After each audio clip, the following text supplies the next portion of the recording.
अधिक मास मध्ये जवयाला विष्णूचे रूप मानून त्यांचा मान पान करून 33 अनारसे व चांदी तांब्याचा दिवा असलेले वाण दिले जातात. यालाच जवाई वाण असे म्हणतात.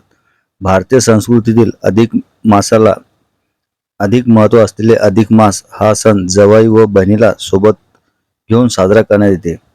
हीच परंपरा जपत डोणगाव येथील पांडव परिवार यांनी आपल्या जवाई व बहिणींना विशेष बस करून पंढरपूर येथे नेऊन प्रत्येक जवयाला 5 ग्रॅम सोन्याची अंगठी, कपडे व पाहुणचार करून सन्मानित केले.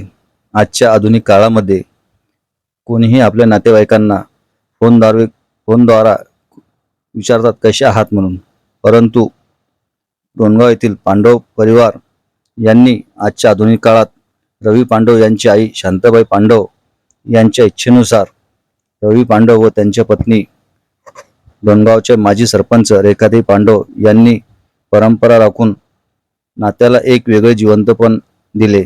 यांनी आपल्या बहिणींना व जवयांना पंढरपूर येथे नेऊन 5 ग्रॅम सोन्याची अंगठी व कपड्यांचे आहेर केले व यासोबतच त्यांचा पाहुणचार सुद्धा केला.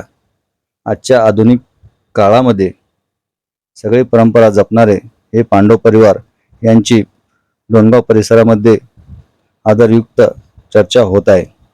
शब्द न्यूजसाठी जमील पठाण.